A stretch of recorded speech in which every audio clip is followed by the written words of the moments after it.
Bonjour. Est-ce que vous connaissez les Mayas? Bien sûr que oui, vous les connaissez. C'est eux qui ont fait ça en 2012 et qui, par la même occasion, ont rendu cet énergumène populaire. Mais ils n'ont pas fait que ces choses relativement discutables. En effet, ils avaient une vraie culture constituée de dieux et de rites. Mais vous pouvez vous demander la question, quels étaient un de ces rites? Eh bien, un de ces rites était l'ulama, qui est un sport qui existe.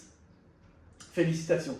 Mais aujourd'hui, je vais vous le présenter. Effectivement, moi, Valérian Léopold Vincent Somadeva, va vous présenter Google.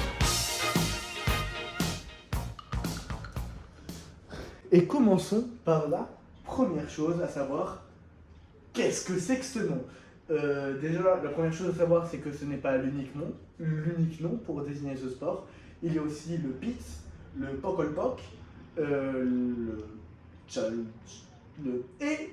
voilà. Mais il y a aussi la pelote, qui est une hispanification du nom, et donc il ne faut pas l'utiliser, et je vais expliquer ça plus tard. Ce mot peut être traduit par jeu de balle, ou encore par jeu de balle où tu joues avec tes hanches. Magnifique, n'est-il pas?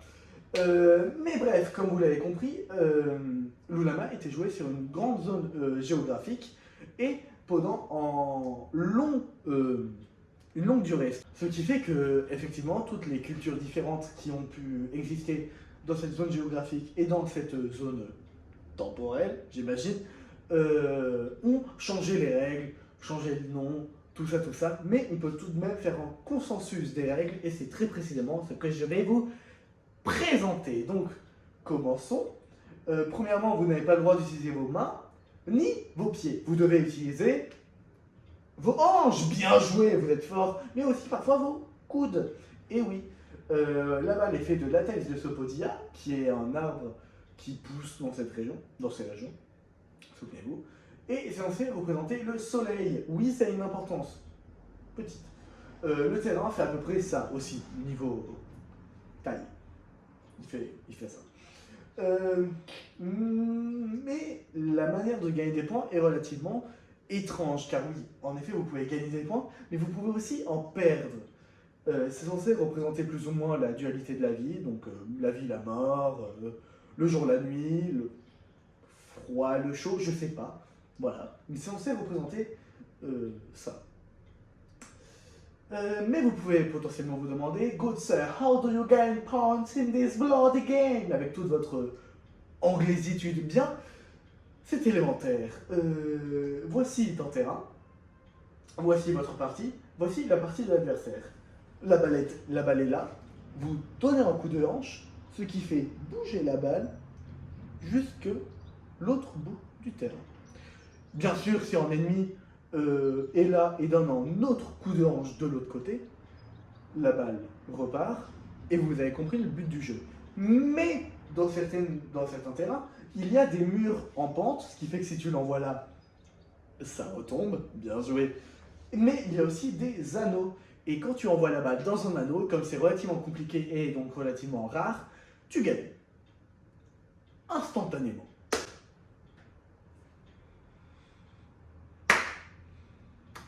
Voilà.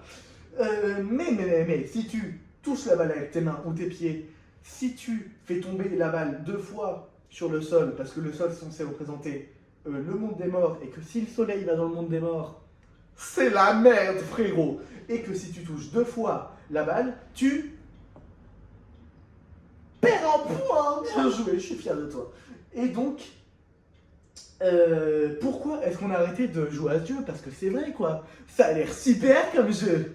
Vous trouvez pas? Eh bien, pour comprendre ceci, nous devons remonter dans le temps et passer en mode histoire. J'ai géré la transition. Donc oui, souvenez-vous, c'est censé être un rite de base. Un rite pour des dieux, premièrement de la fertilité, et donc aussi du soleil. On jouait à ça pour que les dieux ils soient contents. Mais donc, comme j'imagine, vous le pensez, parce que culture populaire occidentale, ce qui est un peu vrai, mais bon, on s'en fout, il y avait aussi des sacrifices. Et donc ça fait que quand les Espagnols sont arrivés en Amérique du Centre, ils n'étaient pas chauds Donc en gros, ce qu'ils ont dit, c'est un bon endroit, rendez-le chrétien.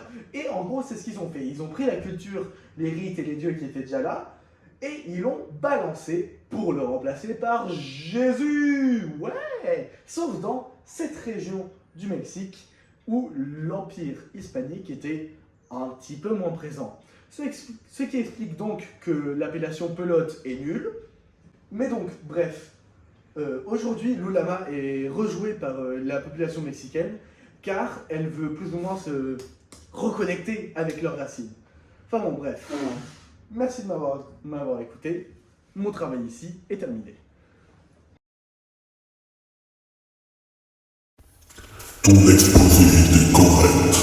Je te remets la clé et allonge-nous.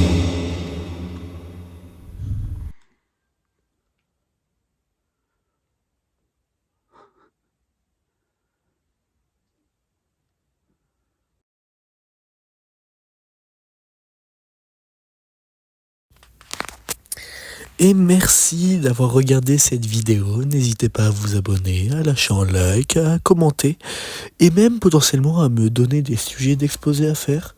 Je serais ravi de les faire parce qu'en ce moment je manque d'idées. 2 mois de retard, c'est bien pour une raison. Sur ce, à la prochaine. Ciao tout le monde.